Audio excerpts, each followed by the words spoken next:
Hello everyone, welcome to my channel. आज मैं आपके लिए लेकर आई हूँ कार्डिक साइकिल पर बेस्ड कुछ वाइवा क्वेश्चंस। सबसे पहला क्वेश्चन है, what is the cardiac cycle? Cardiac cycle is a sequence of events that occur during one complete heart beat including both the contraction as well as relaxation of the heart chambers. इसमें one heart beat के complete होने तक जितने भी events होते हैं, contraction as well as relaxation of the heart chambers, that constitutes the cardiac cycle. Next question. What are the main phases of cardiac cycle? It consists of atrial systole, isovolumetric contraction, ventricular ejection, isovolumetric relaxation, rapid ventricular filling and diastasis. Next question. Explain the role of AV valves during the cardiac cycle. AV valves यानी कि mitral and tricuspid valves, they regulate the flow of blood between atria and ventricles.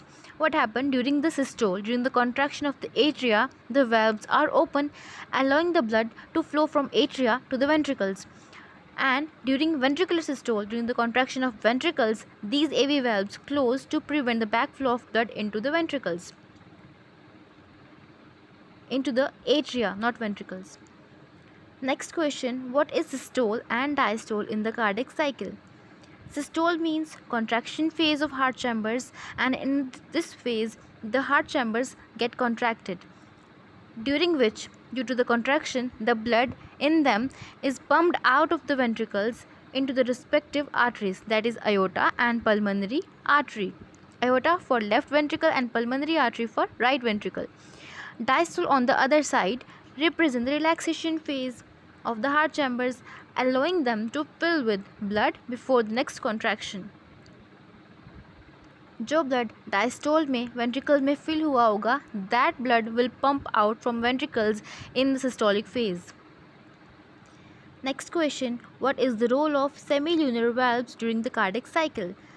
Semilunar valves, that is the valves that are in aortic and pulmonary arteries, that is aortic and pulmonary valves, they control the flow of blood out of the ventricles.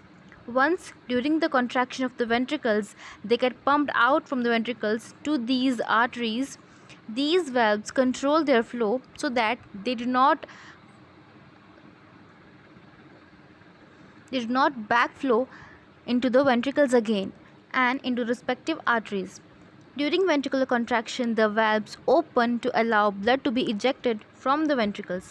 In diastole, when ventricles relax, semilunar valves close to prevent the backflow, as I said earlier. Next question, how is cardiac cycle regulated? It is regulated by electrical signals and autonomic nervous system. Electrical signals are generated by specialized cardiac cells. They coordinate the timing and sequence of contractions. The ANS on the other side, specifically the sympathetic and parasympathetic branches, modulates the heart rate and influences the force of contraction. How does exercise affect the cardiac cycle?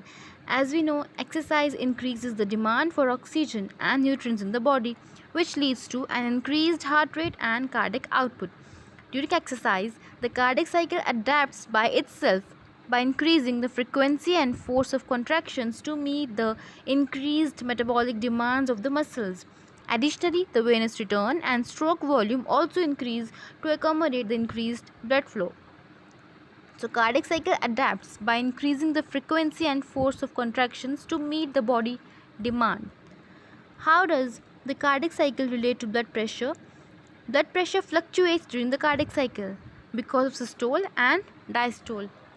The highest pressure, that is systolic pressure, that occurs during ventricular contraction when blood is forcefully ejected into the arteries. The lowest pressure, that is diastolic pressure, occurs during ventricular relaxation when the heart chambers fill with blood. The blood pressure waveform reflects the alternating cycles of contraction and relaxation. What is a normal cardiac axis? The normal cardiac axis falls within a range of -30 to +90 degrees. The average cardiac axis is around 60 degrees.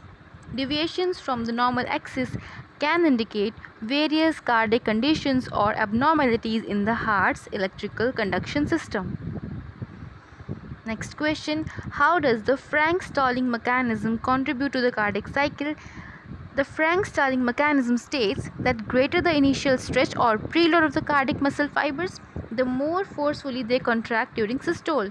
This mechanism ensures that the heart pumps out an equal volume of blood that is returned to it, maintaining a balance between venous return and cardiac output. So that's all. Thanks for watching.